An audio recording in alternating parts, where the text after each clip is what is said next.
Hello everyone, welcome to Lush and Salty Aquariums. Well, spring has sprung and I've got a lot going on in the pseudo fish room. I'm going to cover some of that stuff for you and see if any of it interests you. Obviously, I'm cooking up another batch of baby brine shrimp. That's almost a 24/7 project. I love feeding all my fish, even the big ones, baby brine shrimp. It's such a great live food. Promotes the hunting instinct. It's full of protein. You gotta harvest it though. You can't just let this thing run for more than 2 days, because then the baby brine shrimp just kind of lose their orange protein filled cells, become white, opaque, and basically die because of lack of nutrition. And when I tried feeding baby brine shrimp in this container, I'm not sure the result was a whole lot different, but I did try putting some phytoplankton in there a bunch of different times, and maybe it worked, maybe it didn't.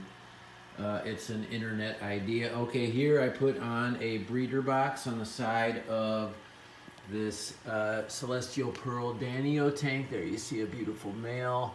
There's about 6 in here. I've also set up, according to what I've seen on the internet, a couple of breeding vessels. They're basically plastic cups where you put moss or Wasser tang in them and situate them in the tank. And if you have a nice adults in spawning colors, you'll definitely get some activity. Now, I've had no success. I think I retrieved 1 egg from this cup. I added this other cup, and I'm just banking on a result sooner or later. It's a healthy tank.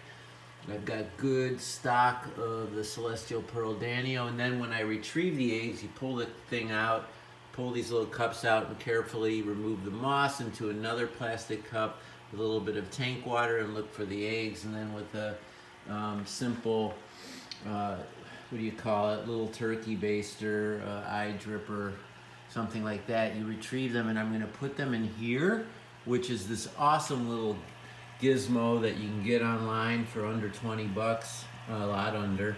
And with some air power, you can take tank water and slowly filter it through from one side out the other. And then in there, I'm going to put the eggs, and the little fry will be free and clear from any predators. The reason why I don't think I see babies in here ever, despite spawning, is there's just 100,000 million invertebrates. And while some cherry shrimp are fairly harmless, I think a massive swarm is not. There's also a couple big amanos in here, some catfish. Result is lots of spawning, no eggs, no fry. And so I'm going to try these and this.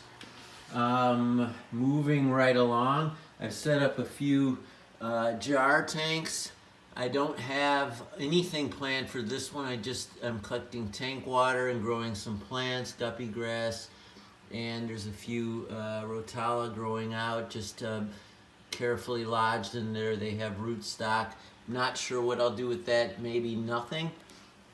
And then over here, I'm trying a yeast culture, and on the internet, if you put in some blanched vegetables and a little bit of yeast, you should be able to get some infusoria, which I would feed the baby celestial pearl danios. I'm also just trying to see, as a science experiment, if I can get that to work. Now this tank, if I pull that little coverlet off, it stinks, because that's the decomposing plant and vegetable in there. And supposedly when water will cloud over, then clear up as the infusoria eat the bacteria, and the smell goes away.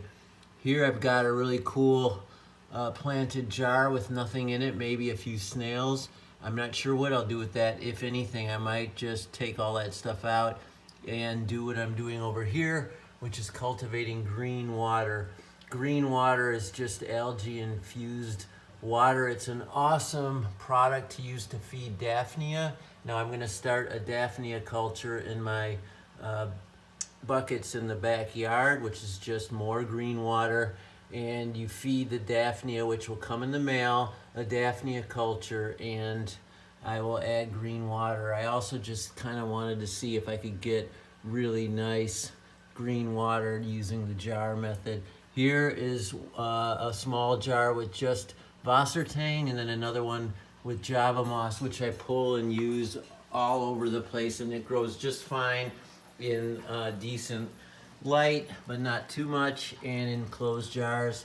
Here I have a heated and filtered jar tank that has all kinds of cool stuff in it. If I could just move the spider plant, you'll see some driftwood and guppy grass.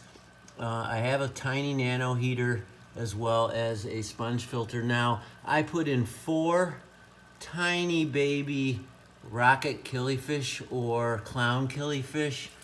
I know I lost a couple over the course of that transition, but occasionally I see 2 fry in here, and I would add green water and infusoria into this to feed them.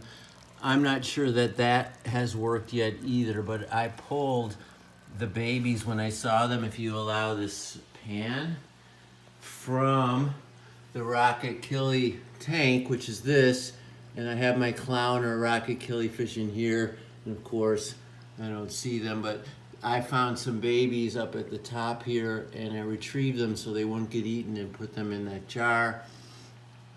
Here I'm hoping for the tiger teddies, those 2 little live bears that are in here amongst the cherry shrimp, to spawn, and I'm getting very impatient for that. I have a female and a male. I know they spawn, but again, no babies. Obviously that is not a problem in either of these 2 tanks. You can see these Endler guppies make plenty of themselves, and likewise I've got a whole bunch of least killifish as well.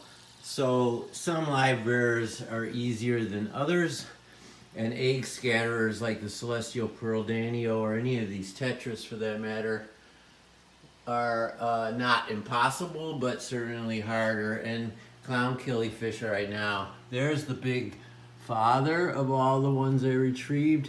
I'm sure he would eat the babies if I just let them up there. Although I did have one survive and grow to adulthood. It's the only legit killifish I have that I raised myself, save for the fry that I did not show you but told you, whoop, we're in that jar over there. So if you allow me just a little more time, I'll walk, give you a sense of this beautiful kitchen in my home. We'll go up here. This is more green water, which I will use as soon as the Daphnia come, and maybe start some mini cultures. And here is a slightly more scientific version of the infusoria culture. You see some wheat seed kernels in the bottom.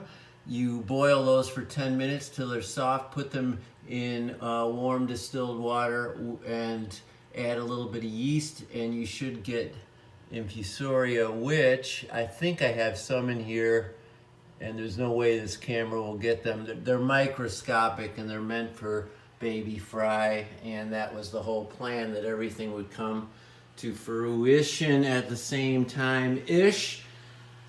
None of that's really happened, but I have a lot of joy in just making the attempt and doing these projects.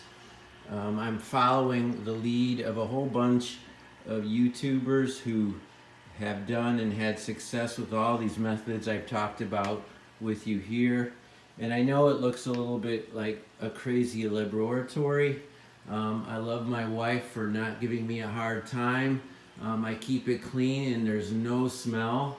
All these great live plants, I believe, take care of that for me. There's not one tank in here that is in a condition that would create odor or just any kind of lack of aesthetic. But the group of them, I understand completely if it's a bit overwhelming and not exactly conducive to an interior decorator's taste.